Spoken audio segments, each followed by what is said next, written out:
What's happening, Reds? It's Jamie Webster here. Just wanted to say, subscribe below. Thank you very much.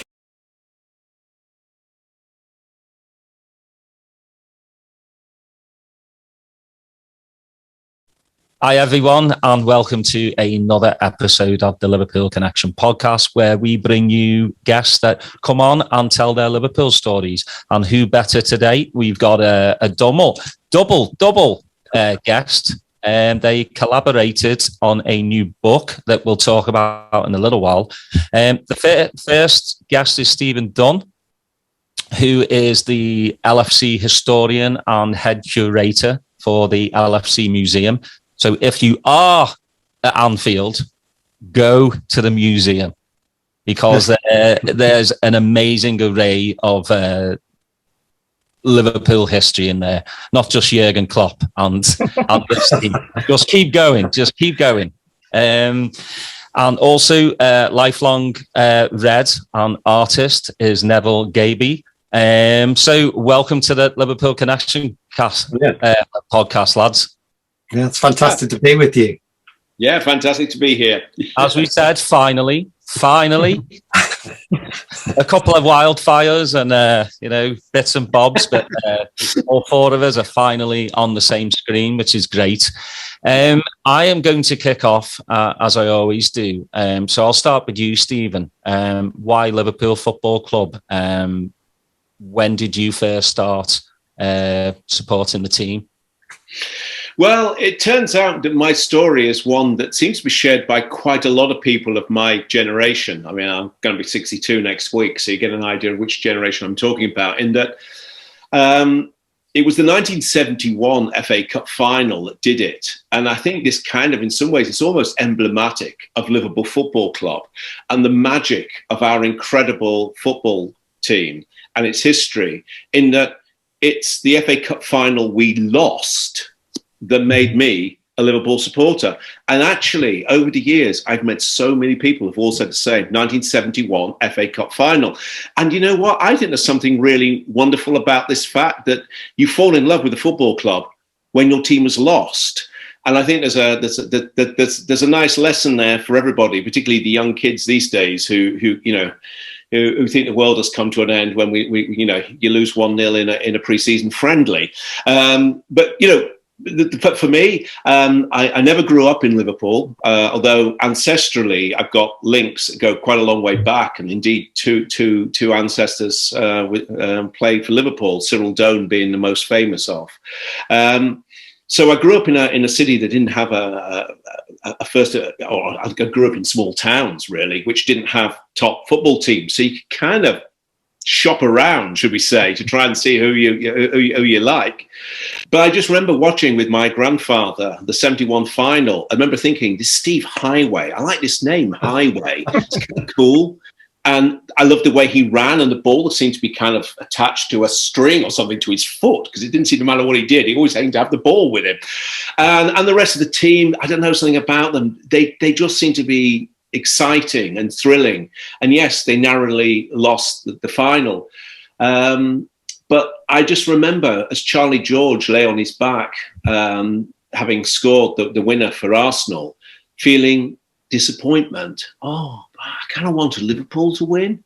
But then the key moment was, I said my grandfather. I actually meant my uncle. My uncle was sitting next to me, and being at the time living down in Bristol, where they speak with a different accent, I kind of thought his mellowed out Liverpool accent was actually Mancunian. Yeah, sorry, I know. But things, in fairness, he was living on the edge of Manchester and had done for years, and it probably had kind of sat somewhere in between. And he was equally disappointed. And I said, yeah, but, Alan, why do you care? And he said, I'm not from Manchester, Steve. I'm from Liverpool. I was born in St. Domingo's Row. And I said, hey, wait a minute, what's this St. Domingo's? So then you get the story. St. Domingo's, they were the originators. Then you get Everton, then you get Liverpool, who go into, Next thing you know, I'm just thinking, yeah, I've always wanted to go to Liverpool. The first memory of life on earth was listening to the Beatles, blah, blah, blah. And you meld it all together, and yeah, it's Liverpool, isn't it? It has to be. It can only be Liverpool. There you go. That's why. When was your first Anfield experience? My first Anfield experience didn't come for a while, because in those days it was very difficult. You didn't have so much money, you lived a long way away, and so on. So actually, it wasn't really until I managed to get to university up in Leeds. But of course, Leeds to Liverpool was dead easy to do. You could hop on a train and you could get across. So 1978 was when I got into Anfield for the first time. And in those days, you could just rock up there and join a queue, and you could get yourself. No, I didn't get into the Kop. I got into the main stand. Doesn't matter. Who cares? I got into Anfield. You get into, and that's the thing. And it. You know what the stupid thing is, though, for the life of me, I keep trying to remember what game did I go and watch. And I actually have to admit that I don't remember. And I'm not going to lie and make up a game. I think I was just so excited to be there. It was more the excitement. And somehow it's, the memory cells have erased exactly what game it was, but it doesn't matter. And another great experience, or should we say, well, great might not be the quite word, an intriguing experience. I was in Leeds, and I'd spent some of my early youth in Yorkshire, so I wasn't exactly unappreciative of Leeds United. And in fact, I've always thought, that Don Revie and Leeds United were one of the great rivalries, actually, of Liverpool. So I remember saying to my friend Trevor, who had a terribly, terribly English posh accent, fellow student, I said, look, why don't we go down to Ellen Road? Because Liverpool are playing. And if we can get in, we can see Liverpool versus Leeds. Well, Leeds versus Liverpool. But of course, this was Ellen Road. And this was probably about 1979. And those who know their history will know that was a very, very, very poisonous place to be around then, because the National Front, the far right, basically was born effectively in Ellen Road. And I hasten to point out, as far as I understand, Leeds is a downside better place, thankfully, than it was then. So it was a scary place, because we could only get in on a Leeds ticket. So of course we kind of got in there, watching Liverpool, who obviously thrashed them, and but realizing I cannot make any gestures or moves that suggest that I want the red team to have won, because the people around me, frankly, were terrifying, drunk, and extraordinarily racist, quite frankly. And I just remember thinking and said to Trevor, look, your accent is definitely not Leeds, but it's really a very long way from being Scouse. And I also don't have a Liverpool accent. And so I said, we'll just sort of be, we're just two college lads who really like Leeds United, And I just remember getting out there, and there were kind of these scary National Front guys with dogs on chains and everything, just thinking, yeah, anyway, but still, it was experience. We saw Liverpool again, and so on and so on. So, so it's really late 70s, but hey, it's a good time to start jumping on the Liverpool bandwagon of watching them, isn't it? So, it's definitely. and for you, Neville? Well, I guess it's amazing how parallel stories Steve and I have, but the first game that I remember, Liverpool, I grew up in South Africa, was with my Uncle Sam, who was an obsessive football fan in a rugby culture country. We went to all sorts of games there, but listening to the FA Cup final 1971, exactly the same.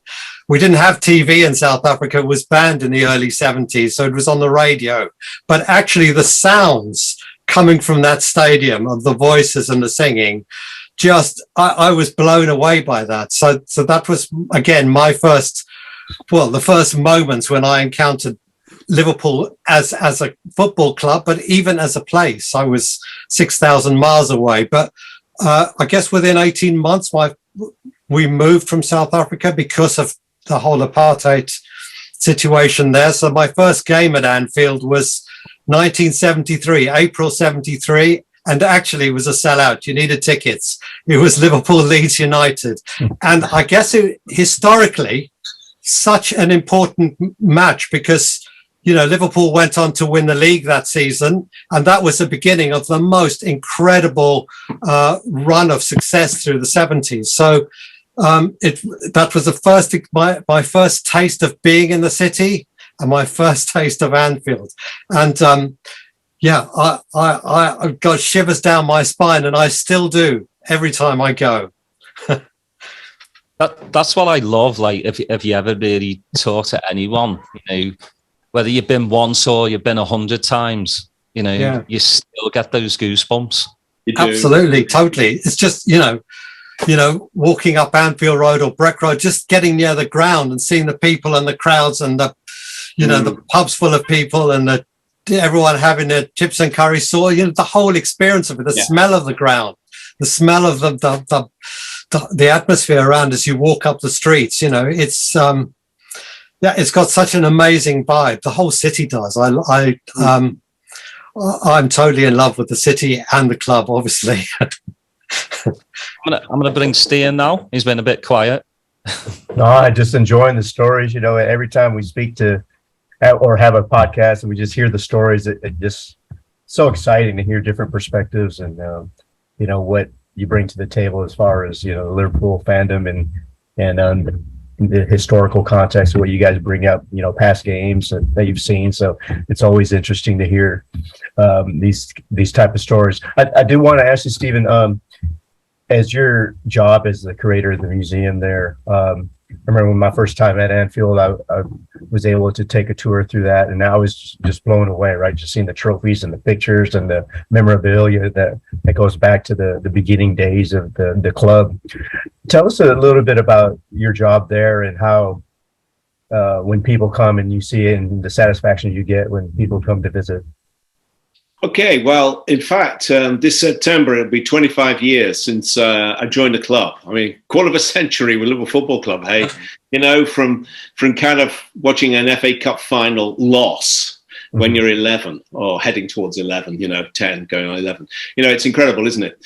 So basically, I created the museum. Everything you see there, I created it, although I also must pay tribute to my dear friend who's sadly no longer with us, Brian Hall, former player for Liverpool. Mm-hmm. And he was our kind of PR exec at the time. Lovely, lovely man. I mean, just such a lovely guy, a very intelligent guy as well. I mean, in fact, he was known as Little Bamba, and Steve Highway is known as Big Bamba, a reference that's probably lost on a huge number of people watching this podcast. But Bamba Gascoigne was a rather professorial guy with sort of curly hair and bald head, who did an extremely erudite university quiz program, and you had to be extraordinarily clever to even get on the quiz program and answer a question. So, of course, because Brian and Steve actually had degrees, they were instantly just elevated to the same level.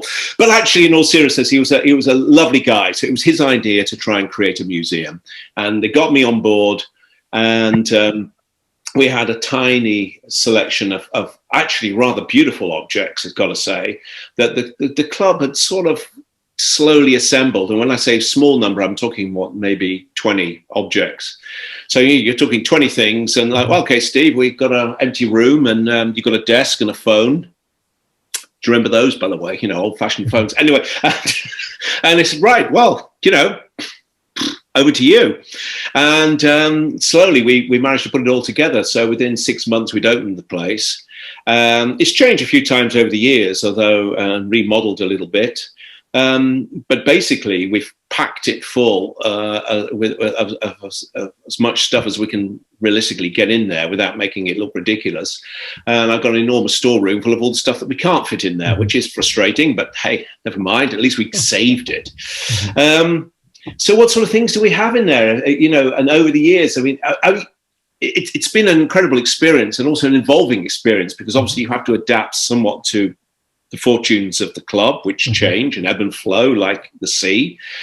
In fact, actually, I joined and our fortunes somewhat continued to ebb for a little bit. But then, you know what? It was one of those great joys. I can remember saying to Brian, you know what, Brian, I really like the UEFA Cup. I would absolutely love to see the real one in the museum one day. And he's going, yeah, okay. So Gerard Houllier joins. Gerard Houllier goes and wins a UEFA Cup, and it's just that great pleasure when you carry the real thing in your arms. So then I said to Brian, well, I think we really need to make 4 full-size replicas of the big 4, the European trophies, and those went in the museum, and people still adore them even to this day. I mean, the fiberglass covered in silver paint, they look amazing, but people just like, wow. Anyway, these were there for years, and of course we dreamed and dreamed. I just said, look, the thing is, I've got this UEFA Cup, but we could do with another one of those, couldn't we? And of course 2005 comes along.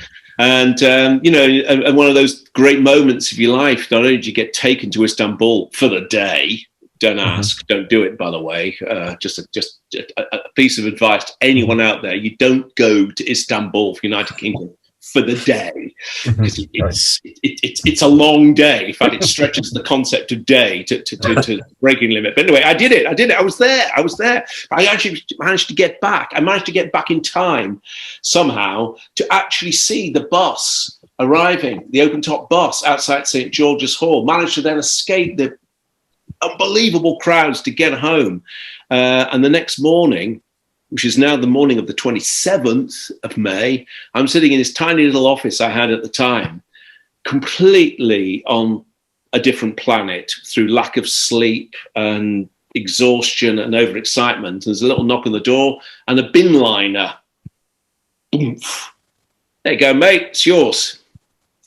They'd locked the flight case, pulled down the bin line. There it is, big ears. There's the fifth trophy, So, putting that in, walking into the museum with the world's media and everybody just screaming as I carried this trophy. And, it's things like this which are just so exciting. But, we got all sorts of quirky stuff. And that's one of the things that we've always done in our museum. We got things like a plastic hard hat, that construction workers would wear from about 1971, 72.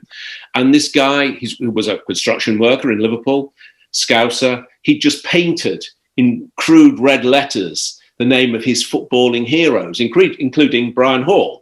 And he would wear this on the cop. It's stuff like this, handmade stuff that you could say it's worthless, but it's not worthless. It's that he's no longer alive. His family just can't believe that we actually want to put this in the museum. Well, of course we do.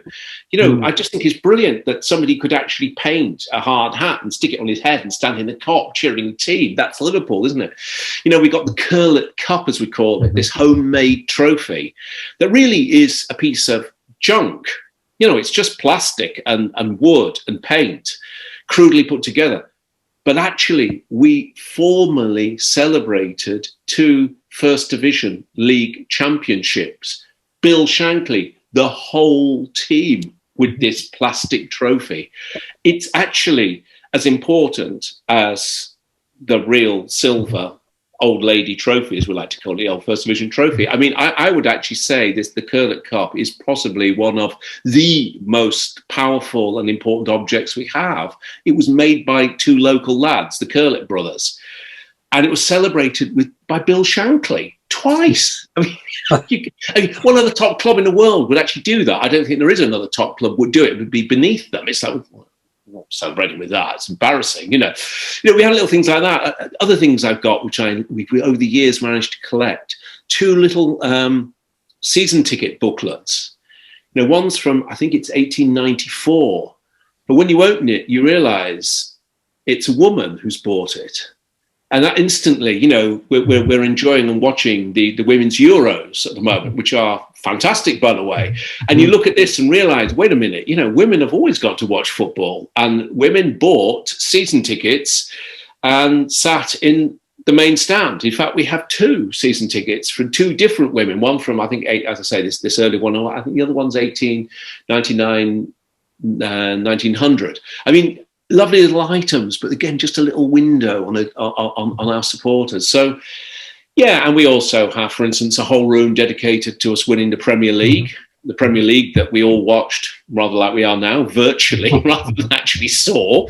But at least, it helps people try to connect with that incredible season where we actually achieved it, and Jurgen Klopp is indeed represented, and all the other players and so forth. So, it takes you from the very first days. In fact, the very earliest thing that we have in the museum is a ticket for a pre-season match, and it's Everton Football Club versus Derby County, I think, or is it Notts Forest? I forget. Anyway, but the point is, it's a pre-season friendly of Everton Football Club at Anfield, and it dates from 1891 when Anfield was Everton Football Clubs, which I think is kind of interesting when you look at that and think, wow, how did that happen? I love things like that, right up to the most recent thing. I'll be collecting it when I get back to England, is a whole heap of kit from the season just gone. What an incredible season. We went for a quadruple, ended up with 2 and got to 2 of the finals. So that's going to be some pretty amazing stuff. And as much of that as possible, we'll try and get on display. So, you mentioned the last season, how successful it was. And part of that success was Luis Diaz, right, coming over in January. And Pep Linders recently told a story of how they're negotiating. He had to make an emergency call to get Diaz on the phone. And the clincher for him to sign with Liverpool is showing him the trophies. So you get a secondary assist for us getting Luis Diaz. That's what that means, yeah. No, on the serious note, as a president of the supporters club here in Austin, we have a pretty big group, but also very involved in the North American supporters. Anytime someone is requesting suggestions what to do, I always tell them, you got to go through the museum. So all of us, on behalf of everybody in North America, we appreciate all the work that you put forth to put that display together. And I can't wait to go back there in the spring to see what you've added to it. So thank you very much for that. Well, that's very, thank you for your kind words. Actually, I was just sent yesterday, I think it's a football magazine called 90 Minutes, and they voted our museum the 9th best football museum in the world. And TripAdvisor has placed the museum and stadium tour in the top 10% of all tourist attractions on planet Earth. Oh, congratulations. Okay, it kind of sounds good, doesn't it? So we'll take it. That's right. Hey, Neville, I don't want you to feel lonely over there, but I wanted to ask you, looking through the new book, which we'll get to here in a second, and just the photos that you've taken. Tell us a little bit about your journey to be a professional photographer. It's funny because when we have match days at the pub, I'm always taking pictures of people, they'll make fun of me for being the guy that's sort of walking around with a camera. But then when I post them later, they're like, oh, so thank you for those pictures. And I'm like, yeah, see, buy me a pint or something. So you tell us about your journey, because these are fabulous photos that are in this book. But well, they're not all mine, it has to be said. Quite a few of those are Steve's as well. But I mean, I studied sculpture and fine arts at the Royal College in the UK when I came from South Africa. But I became really, really interested in making work which wasn't studio based, but working in the landscape, and was doing lots and lots of work outside and having to record them photographically. But after the elections in South Africa, I went back in 95 for a year to live there. And I was making this work in a landscape, and I started photographing just informal goalposts, which were made out of sticks, or anything that you could find. And I just thought they were just such extraordinary images, because they gave a real sense of location, the people who played, the obsessiveness about this sport around the world. And that project has grown. It still carries on. I think I've got about 1,500 photographs from 50 different countries now, which I've kind of got and built over the years.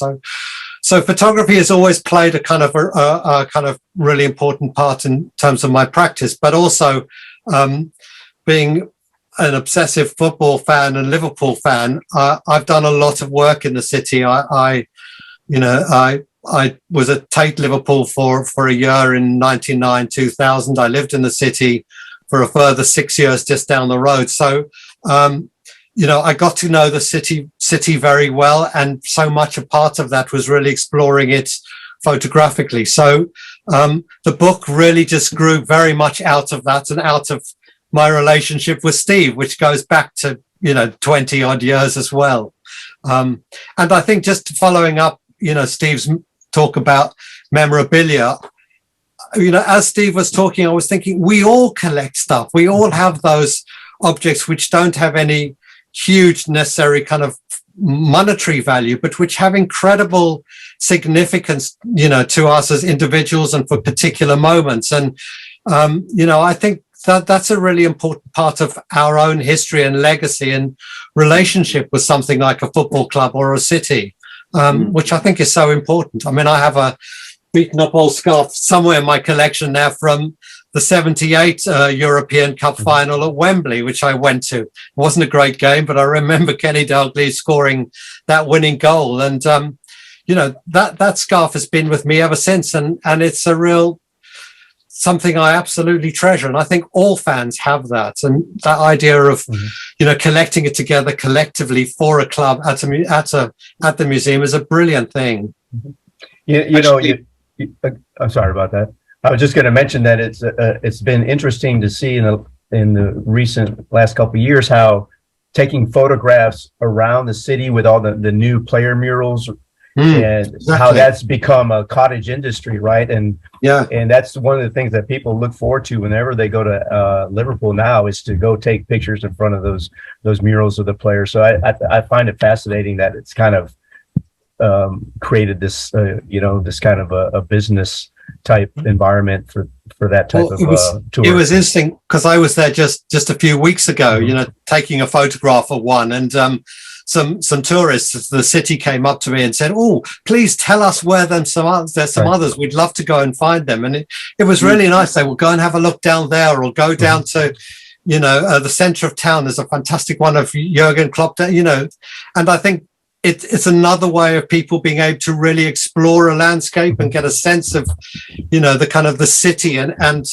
just how the club is completely embedded into the fabric of that city.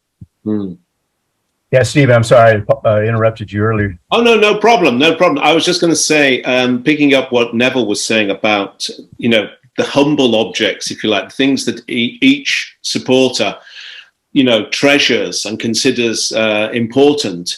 I think it would be nice to share this story because we've just recently lost David Moores, who was the owner of the club for a great many years, and indeed he was one of the people who gave me my job. And I got to know David very, very well, and he was an absolutely lovely man, and I have extremely good memories of him.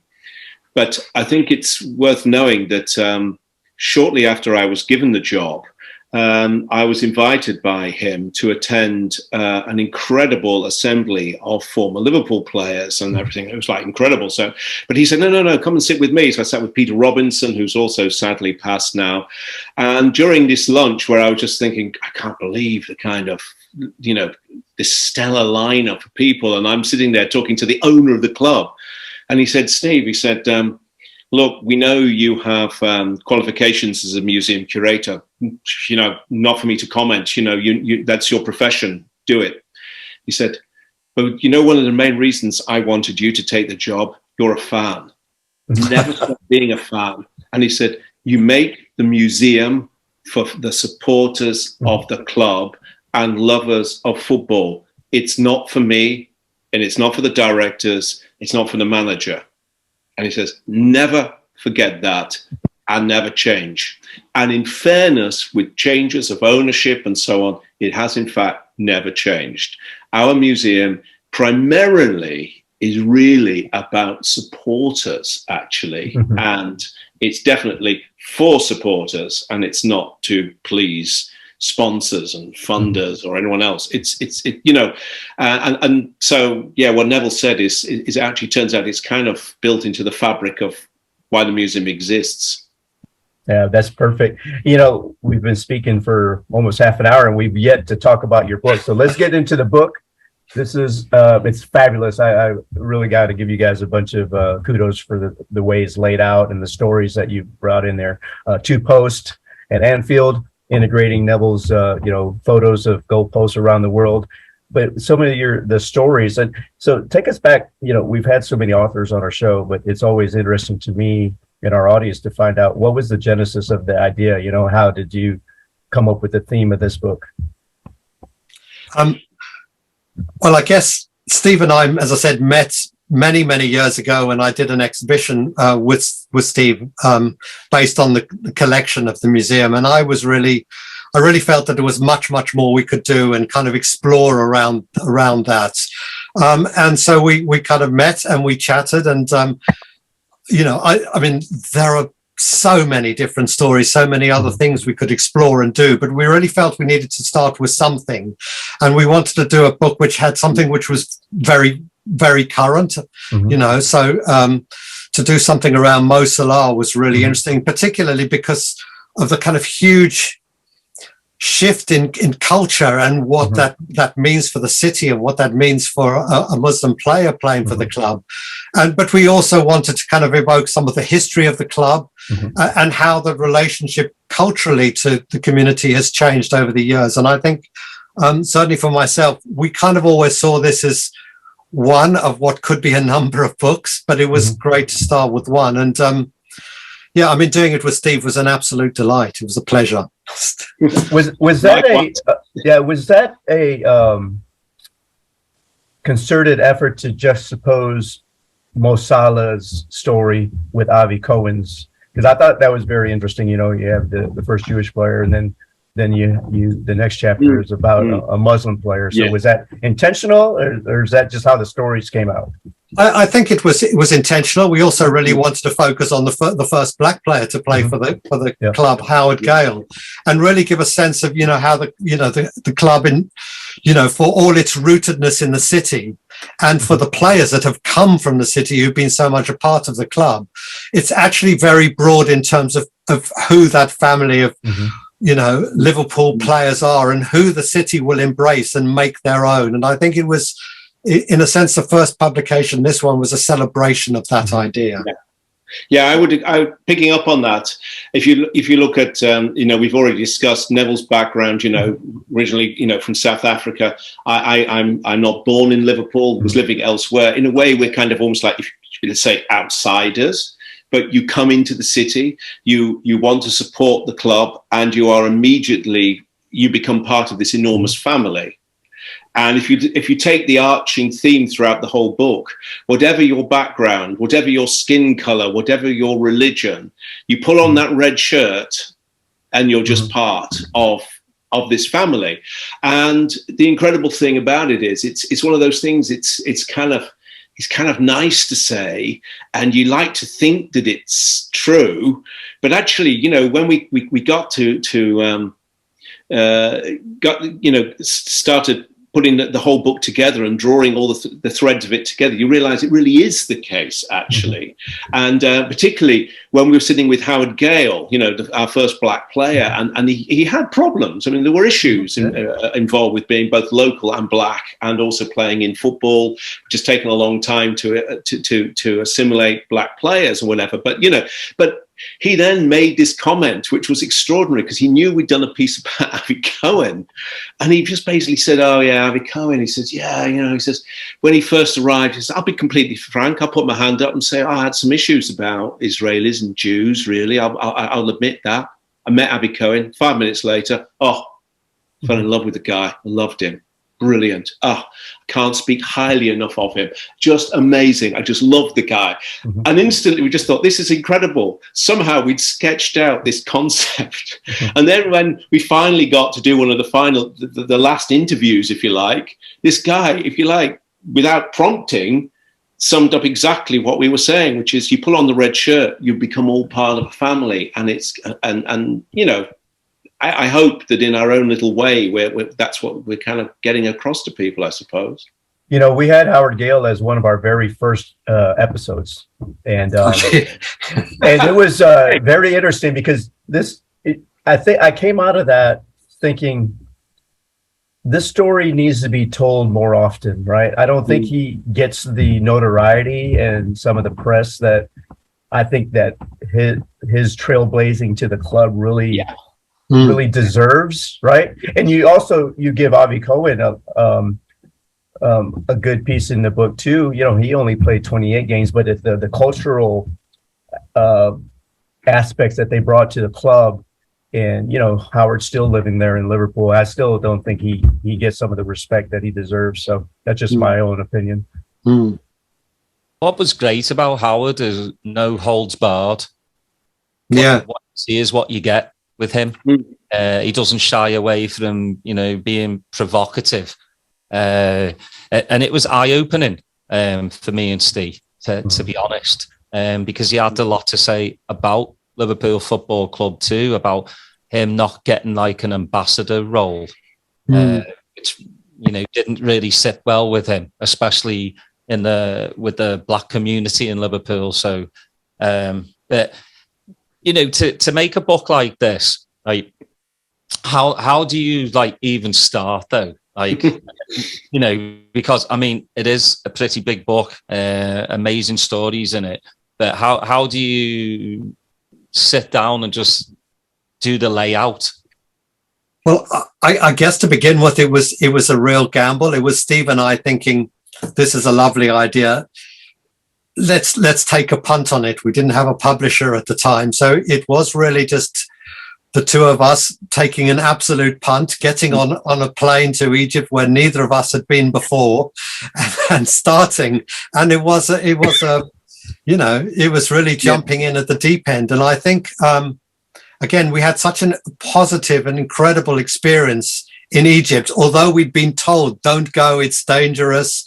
You know, when we got there, the response was so positive. And when we saw how, you know, Mo Salah is not only loved, you know, in the country and in the Grig where he grew up, but how much he's invested back into that community. It was eye-opening, actually. And I think that we came back really, well, certainly I did, really fired up about wanting to kind of build it and do more. It was difficult, I won't argue, to find a publisher, because it's not the usual football book. It sits somewhere between football, art, history. So it's not an easy book for a publisher to put on a shelf. It doesn't have all the trophies or all the kind of games and, you know, results or anything like that. It's not a standard book in that sense. So it has been a hard journey to find the publisher. But I think I kind of stand back and think we managed to get the book that we wanted to do. I hope it becomes, you know, something of a success so that we can do a second iteration of it. But regardless, it was a book that I felt we both can stand back and feel we're happy with. You know, the description, it says part travelogue, which, you know, I totally agree with. You're kind of immersing the reader into Egypt and Israel and then South Africa. I think Stephen really just wanted to go down there. I think that's the ultimate reason for writing the book. So you're probably right. Actually, it was, I mean, the Mo Salah one, for instance, you know, looking for Mo, as we call it. One of the decisions we made right at the beginning of that is, we're going to take a punt. We're going to go to Israel, Egypt, and literally to look for Mo Salah. But the whole point is, we're not going to try and meet Mo Salah. I mean, I suppose I could have pulled strings. We could have perhaps arranged some kind of formal meeting up with Mo to do an interview. But no, the whole point is most of the 800 million plus supporters of Liverpool Football Club around the world will never meet Mo Salah or a few milliseconds for a selfie, you know, with him, but that's it. So you don't meet him, but that's actually okay, because, you know, I don't want to kind of say, look, I work for Liverpool Football Club, so look, I can meet Mo Salah. We can sit and have a chat with him. It's like, yeah, well, obviously you do. No, this anyone in the world can go on a trail looking for their hero, if you like. So who knows whether we'd find anything. I mean, there was a possibility we could get to Cairo and find one tatty poster and think, right, okay, I'm gonna have to really dig deep to find a way of making a magical story out of this. But it wasn't like that at all. But it was a road trip. It was a road of discovery for the two of us. but also a road of discovering how people felt about their amazing hero. He really is like the king of Egypt, and it more than delivered, and it was extraordinary. And you got this incredible sense of this person and the respect that he's held in. But conversely, we also had encounters with people, and when they realized, where I worked, the response was just crazy. Liverpool Football Club, oh my God, Mo Salah, so that was really something special. But then in a similar way, we really had this feeling we want to do something about Avi, because we feel that Avi Cohen is an incredibly important player, even if he didn't play an enormous number of games, though he actually played an awful lot of games in the reserves alongside Harry Gale, actually, a great large number of games. But in fact, even trying to organise that, it just landed. It was as if it was destined, because we got in touch with his widow, Dorrit, and she said, well, when are you thinking of coming over? And he said, well, we're kind of thinking like early autumn, around about September. He says, well, if you can come on this date, we're renaming a stadium where he first started playing football, the Avi Cohen Stadium. And Alan Kennedy will be there. And we just thought... Alan Kennedy, you can go anywhere. You have to do it, and so in a way they kind of fell together. I mean, but it was a risk, but it worked. And I think sometimes you just got to kind of jump on a plane and hope for the best. And I think both of them were deeply fulfilling, and I think they achieved our aim. I hope, or at least I hope so. Being the curator of the museum, obviously. The Spine Cop has such historical significance, right? There's a supporters club, obviously local there. That's the Spine Cop. And when you went down there to South Africa and visited, did you learn anything new about the history? We didn't visit South Africa. Neville. Oh no. Neville. No. Well, I kind of grew up there, so I kind of knew it. Neville knows about South African Spine Cop. Yeah, he went camping on the side of it, trailing white rhinos over there. Did you find new information when you're doing that part of the book about the history of well, actually, again, since the elections in '94, I've been going back to South Africa fairly regularly. And there is a huge fan base support for Liverpool Football Club in the country. But that connection physically to the landscape, I thought was quite a kind of a wonderful thing, and so tied into the history of the club. And then, of course, perhaps one of my particular favourite, Skippy Johnson, was born in Johannesburg, South Africa. So although he's counted as an Australian player, he is from there. So, and he's a player I used to love watching play. So, I mean, there were so many connections again, and I just wanted to kind of, again, build that bridge a little bit. But I think there's so many ways, I would love to kind of continue exploring what Steve and I have started. I think there's, we've got bags full of things we could try and do.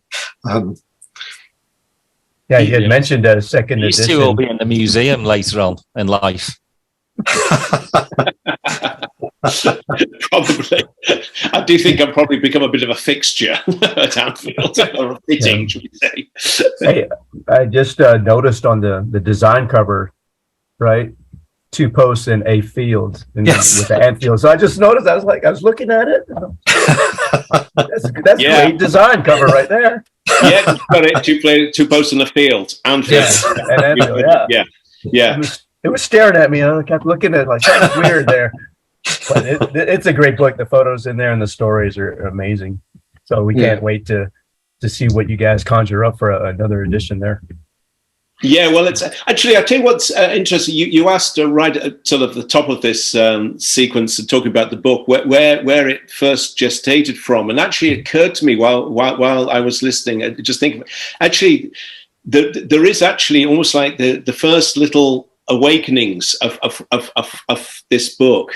When back in 1999, EMI and Liverpool Football Club asked me to compile a CD of music and I could call it whatever I like. The theme could be whatever I like. But basically, we did a deal with EMI Records, and so it was completely over to me to do what I like. So I put together some music from Liverpool bands, some well-known, some unknown, and so on.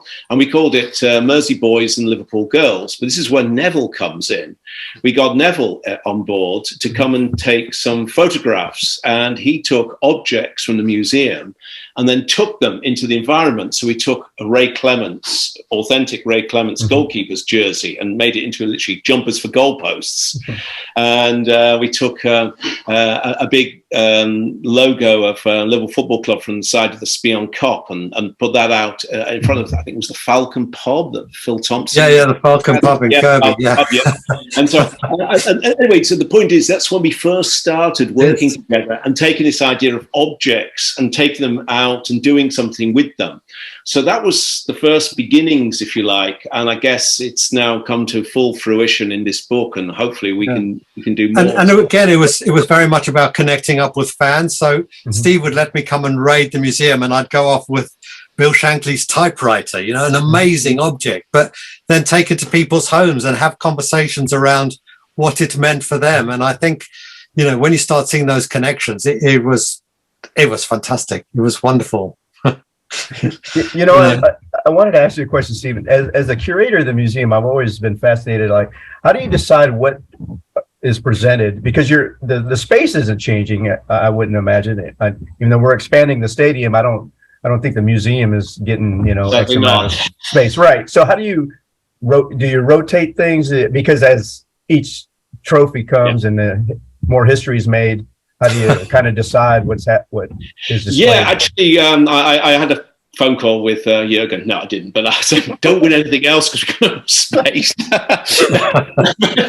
I mean, it was getting to the point where I thought, if we win 4, we're in really big trouble here, actually. Right. I mean, let's face it, it would be a delightful problem to have. But seriously, yes, we do have an issue. And it's a very delightful issue at the moment, where we are on a little bit of a roll here, keep adding new stuff, which of course people want to see. And I fully understand people get that. And so we must reflect that.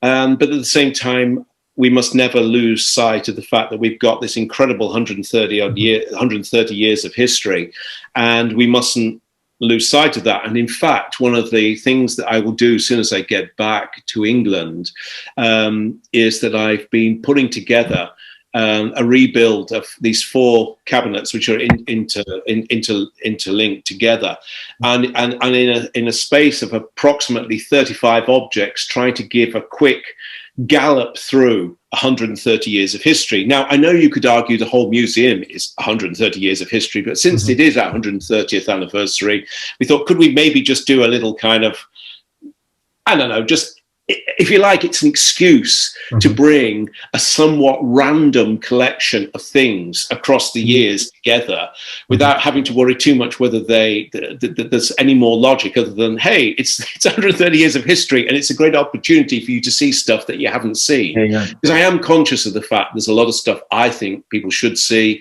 that they aren't seeing, and it's nice to freshen things up, or even to just put things in different combinations. So whilst it may, the Curlet Cup being a classic example, which I mentioned earlier, that's on display currently in the museum in a location it's been in for a great number of years. I think it would be quite nice to put that in the 130th year exhibition, surrounded by some other objects that represent some of the league championships that we've won, just as a way of giving people a fresh look at that. But it is a difficult choice, and you know, I am conscious that, you know, your personal favourite isn't on display at the moment, and I do regret that, and so on. But you know, we have a very finite amount of space, so I just have to juggle things around and do the best I can, really. Well, anytime I watch Night at the Museum, I'll think of you. Yeah, it's not quite as exciting, honestly. Although we had Jamie Carragher in the other day, but watch this space. I'll say no more, but that could be a freshening up in the next few months. Let's just see what happens, see how that one plays out. Stephen, do you go out and search these objects, or does the club, or do people like kind of phone you up and go, I've got something I think you'd like? On the whole, we don't proactively go out and get stuff, and we don't proactively purchase stuff. It was a decision made a long time ago. And whilst it has frustrations and it has irritations, I don't have an enormous checkbook to buy stuff. I do think ultimately it was the right move. My counterpart, who's still in the same job at Manchester United, said day one, yeah, here's a whopping great budget. Here's a checkbook. Go and buy whatever you need for Manchester United. And he said at first, this was like, hey, happy days. I can buy this. I can go on that auction site. I can do this. I can do that. And then he suddenly discovered that no one ever donated anything ever. Because, well, you've got a checkbook. I'm not being stupid here, but you'd like this for the museum? Yeah, we'd really like that for the museum. Well, how much are you going to pay me for it? That's been Man United's solution to everything. and football memorabilia is getting more and more expensive. In fact, get to the point now where it's quite extraordinarily expensive. What you then realise is, no, be patient. And you develop relationships with former players. Former players loan stuff. Former players give stuff. More and more they do so. And the thing is, when you're getting stuff from former players, you're talking the creme de la creme. You're getting the top stuff. I mean, there can be no better example than that, in that it has been one of the great pleasures and delights of my career, is that I got to know Roger Hunt, Sir Roger Hunt, OBE, and England World Cup winner, extremely well. And I mean, he was one of my great footballing heroes and an absolute gentleman. I mean, it's a tragic loss to the world that he's no longer with us. But through getting to know him, and indeed, we actually went on an away trip to Cologne to celebrate the infamous never-ending tie between Liverpool and 1FC Köln that went on for about 4 different football matches with no goals scored throughout. American viewers just turn off now. Anyway, it ended up with us flipping a piece of wood, which may or may not have balanced in the mud in our favour, so we went through. But anyway, being as it may, I got to know him. But as a result of getting to know him and he deciding that he liked me in return, he then said one day, what do you think about the 1966 Jules Rimet Winners' Medal coming to the museum? And that's where it is. It's the only one on public display anywhere in the world. The rest are all now in private collections and can't be seen. And Roger generously loaned the medal, an England shirt, and other memorabilia from that incredible 1966 World Cup. I mean, items of profound importance to the nation, to football, and to Liverpool Football Club, and of a value that is just crazy. And now with his passing, I mean, the family wished these items to remain. Now, there's no way you can go out buying this stuff, but you dream of it. But actually, I keep mentioning this Curlet Cup, for instance. But the reason, but actually, that is a perfect way of answering your question. I remember sitting with a good friend of mine, Adrian, whose knowledge of the club is literally encyclopedic. And we were sitting there one day, and I said to him, you know what, Adrian, it'd be kind of fun if we just made a list of objects we dream about ever stumbling upon.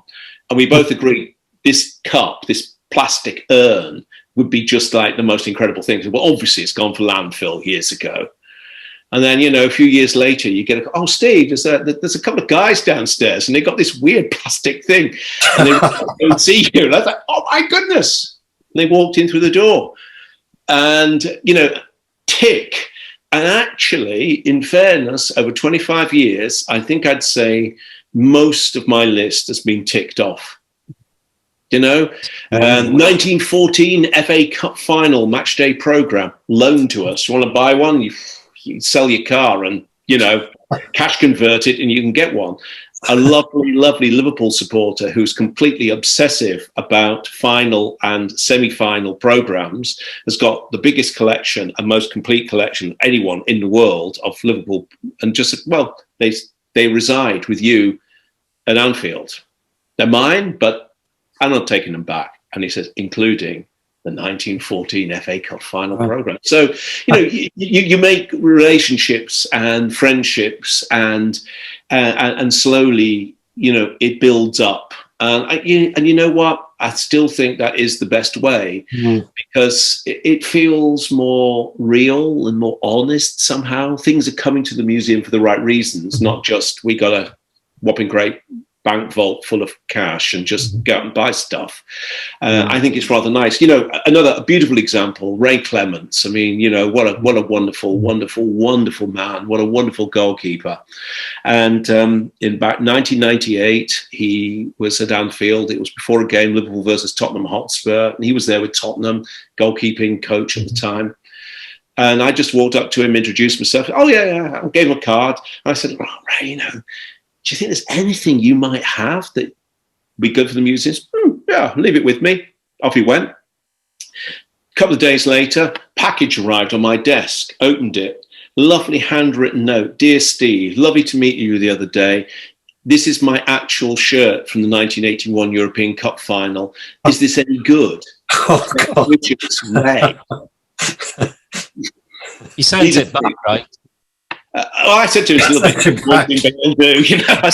I was hoping something slightly more interesting, but okay, whatever. We'll take what we get. I mean, seriously, it's never gone off display. I cannot see a time it ever will go off display. And in fact, going to our book, in the book, you see me wearing a reproduction of that actual shirt because, in fact, the club back in 1999 made reproductions of the 1981 Ray Clements European Cup final shirt, of which we have the original.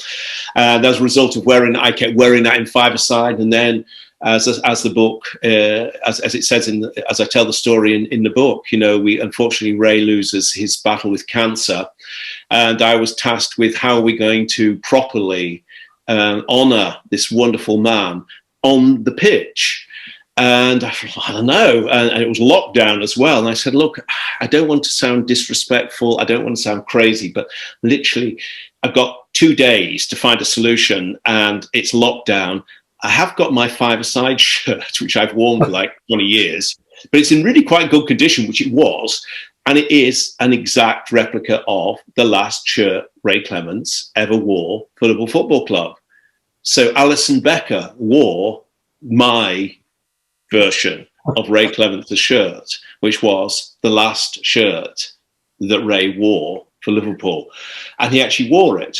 And in fact, he was even good at, he had permission actually to wear it during the game. But then it's slightly embarrassing this. Our PR exec, lovely man, knows me really well. He heard the story because he said, oh, Steve, oh gosh, you're actually giving your actual shirt away. And I said, oh, it's just a five-side shirt.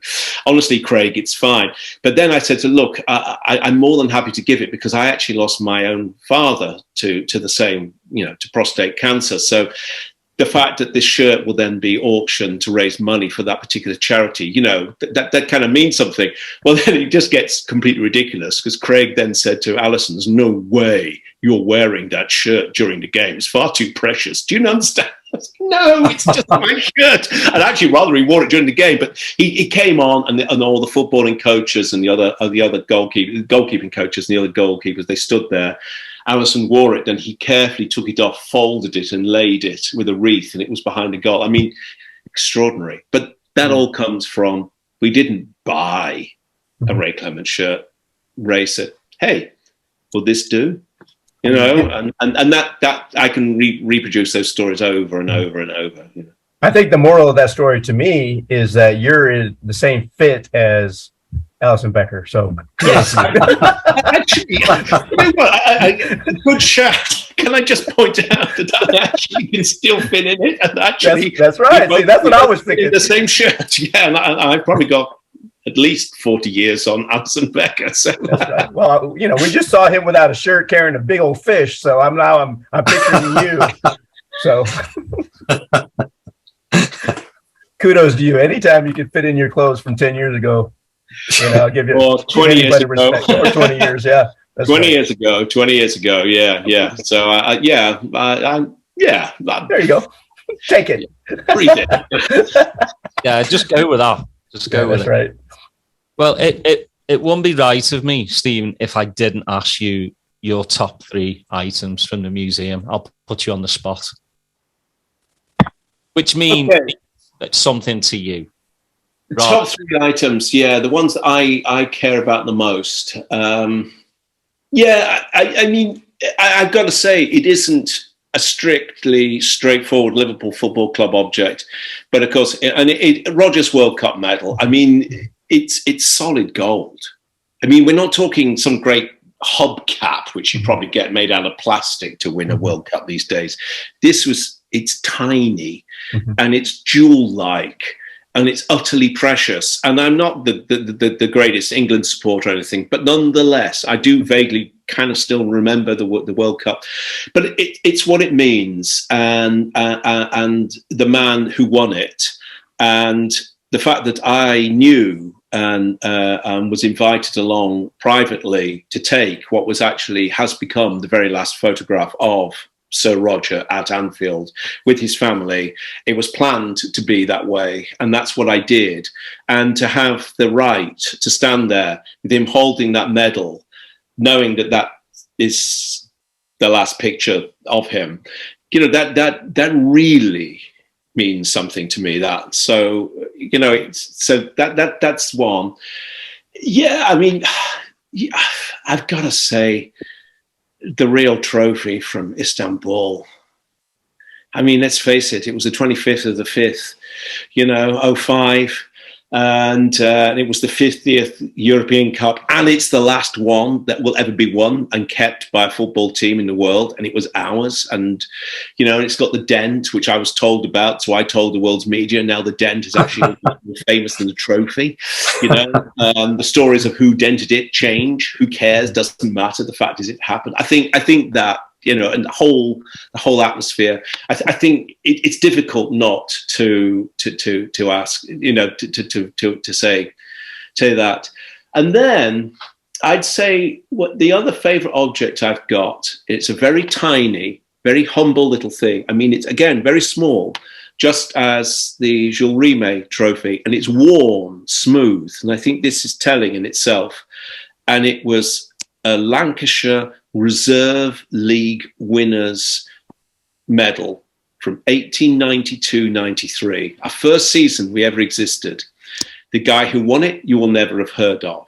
The guy who won it never played in the first team. He only ever got into the reserves of Liverpool Football Club in 1892-93.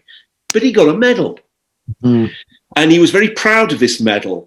And it's been handed down through his family, and it's been polished and caressed, obviously shown and passed around children, grandchildren, great-grandchildren, all those decades. And it's come to our museum. And I look at this and think the name of the player means nothing to most people. And you look at that, and then you look at, you know, the trophy from Istanbul, and you look at everything that we've won, and you look at where Jurgen Klopp has got us, and it came from this tiny, humble little thing. And I just think wouldn't it be lovely to be able to go back and meet that guy and say, you were the beginning, and you were the reserve who won something. Yet you knew it was important, you knew it was significant, but you couldn't have even begun to imagine how important the 800 million plus people around the world would care. You know, so. That I will say those three. Yeah, proper legend. You know how I had a discussion actually the other day. You know, because the word legend does get bandied about far too easily these days. But when you play for Liverpool Football Club, whether you're a first teamer or not, especially, you know, in the early days of Shanks and Paisley, you're a legend to me. You know, and a lot of kids nowadays will go, how many goals did they score? How many appearances? How is that a legend? But to us, they are, because they've put the shirt on, they've worn that badge. So hearing that story, I think that man is a legend. 1892, 93, when the club started.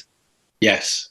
There's not much more you can say. And he gave his heart and soul, and he managed to win the league. It may be a very humble league. Doesn't matter. He played to win, and he won. and he got a little medal. And but it's the way it's been handled and worn smooth. You know, it wasn't just chucked in a drawer somewhere and forgotten about, and then somebody who found it, 120 plus years later. No, it's been, shown talked about. Yeah. And I think that says everything to me. I just feel, I would just love to be able to go back to that guy and shake him by the hand and say, well done, mate. By the way, have you got any idea what you started? Effectively, it'd be lovely, wouldn't it? Yeah, those are the kind of stories I love, We have a mate, Jeff Goulding, who did The Untouchables. Yes. Again, it's another story that needed to be told. I'm so happy you two finally have come on, because again, if you're a Liverpool fan, well, I mean, I even heard of just football fans going to the museum, not Liverpool supporters, because they just love the history of our club, and it needs to continue. More people, as we were saying off the air, I think more people need to come to the museum, spend an hour in there, because growing up in Formby, we had a botanical gardens, and there was an old war museum in there, just 10 feet by 10 feet of just little the old soldiers, cavalry soldiers, and I would go there every weekend and just stare and stare and stare, thinking, what happened on this makeshift battlefield, and that's how I feel about Liverpool too. It's a battlefield of football, and I've been to the museum quite a few times, and it's amazing. You just get lost in there. You don't have to be into history. It's the stories again, that come with these objects. Well, that's what Neville and myself try and do, is tell stories both visually and in words between the two of us, and that's what we were trying to do, because I agree, the best way to bring objects and things alive is tell stories. And the two of us, we absolutely share this passion to try and do it. So I hope that this book is book one of a series, because these because I think these stories are really that's what people remember. You tell a story about something and people then remember it, whereas just looking at an object, I don't know, it's an object, but everyone will tell the story. They may forget the story and it changes a bit, and and they become apocryphal, of which Liverpool have a huge number of those. But that's also kind of fun in its own way. But anyway, that's what we were trying to do with our book. We were trying to get objects and some personalities, blend them all together, but more importantly, try and tell a story, be it a visual story or a written story. So hopefully it succeeded.